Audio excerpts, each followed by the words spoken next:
ചോറിന് ഒരു കൂട്ടാനും ഇല്ലെങ്കിൽ നമ്മൾ ആദ്യം പോയൊക്കെ കോഴിമുട്ട ഇരിക്കുന്നുണ്ടോയെന്ന് ഇരിക്കാം അല്ലേ. നമ്മൾ കുട്ടികൾക്കൊക്കെ ഒരു കോഴിമുട്ട പൊരിച്ചെങ്ങാണ്ട് ഓലൊക്കെയാണ് പറ്റിക്കും. അപ്പോൾ എന്തായാലും ഇന്ന് നമുക്ക് ആർക്കും കേൾക്കാൻ പറ്റുന്ന ഒരു വെറൈറ്റി ആയിട്ടുള്ള ഒരു കോഴിമുട്ട പൊരിച്ചത്, അതായത് നമ്മുടെ എഗ് ഓംലെറ്റ് അതാട്ടൊന്ന് ഉണ്ടാക്കുന്നത്. അപ്പോൾ അതിന് വേണ്ടിയിട്ട് ഞാനിത് അവിടെ എടുത്തിക്കണത് പൊട്ടാറ്റോ ആണ് കേട്ടോ.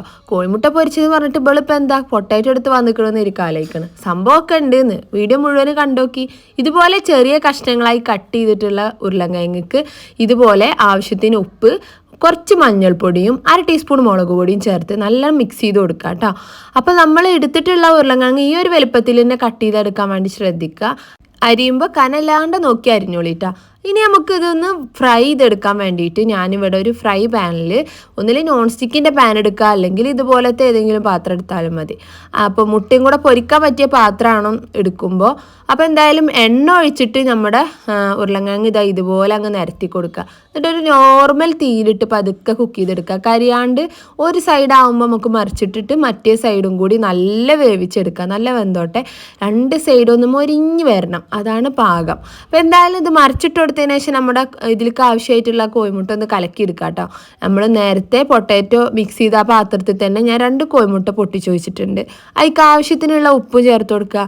അതുപോലെ തന്നെ കുറച്ച് കുരുമുളക് പൊടി ഇട്ട് കൊടുക്കുക. അപ്പോൾ അത് ഓരോരുത്തരുടെ ഫ്ലേവറിനനുസരിച്ച് കൂട്ടിയിട്ടോ കുറച്ചിട്ടോ എങ്ങനെ ഞങ്ങളുടെ ഇഷ്ടം പോലെ എടുത്താൽ മതി. പിന്നെ അതിലോട്ട് ഇതുപോലെ കുറച്ച് ചില്ലി ഫ്ലേക്സ് കൂടി ചേർത്ത് നല്ലോണം ഒന്ന് കലക്കിയെടുക്കണം കേട്ടോ. നന്നായി കലക്കിയിട്ട് ഒരു സൈഡിലേക്ക് മാറ്റി വെക്കുക.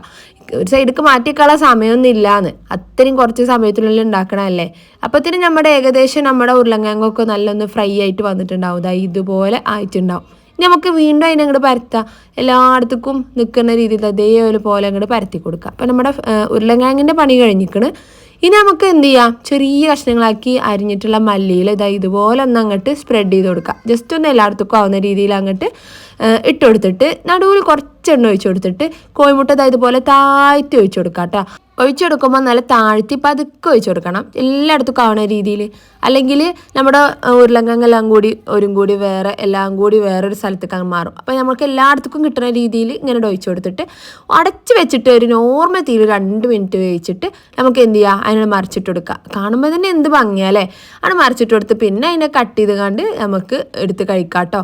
ഇതിപ്പോൾ ചോറിൻ്റെ കൂടെ മാത്രമല്ല, വെറുതെ കഴിക്കാനും ഇപ്പോൾ വൈകുന്നേരം ചായൻ്റെ കൂടെ കഴിക്കാനും ഒക്കെ നല്ല രസമാട്ടോ. ഇതിപ്പോൾ ഞങ്ങൾ ചോറുന്നലൊക്കെ കഴിഞ്ഞിട്ടാണ് ഇവിടെ വീട്ടിൽ കുട്ടികൾക്ക് ചോറൊക്കെ കൊടുത്തിട്ട് ഇങ്ങനെ വെറുതെ ഇരിക്കുമ്പോൾ എടുത്ത വീഡിയോ ആണ്. അതൊക്കെ അപ്പം തന്നെ തീർന്നിട്ടോ. കുറച്ച് കെച്ചപ്പും കൂടി ഞാൻ ആക്കി കൊടുത്ത് നോക്കുമ്പോൾ കുട്ടികളൊക്കെ എന്തോരം നല്ല ഇഷ്ടത്തോടെ കഴിച്ചു എന്നറിയാം. അപ്പോൾ എല്ലാവരും ഒന്ന് ട്രൈ ചെയ്ത് നോക്കി, എന്തൊരു എളുപ്പമല്ലേ.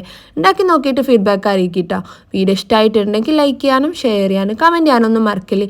നമ്മുടെ പേജ് ഇതുവരെയും ഫോളോ ചെയ്യാതെ കാണുന്നവരുണ്ടെങ്കിൽ നമ്മുടെ പേജും കൂടി ഒന്ന് ഫോളോ ചെയ്തോളി. അപ്പോൾ നമുക്ക് അടുത്ത നല്ലൊരു വീഡിയോ ആയിട്ട് കാണാം ഇൻഷാ അല്ലാ. Thank you.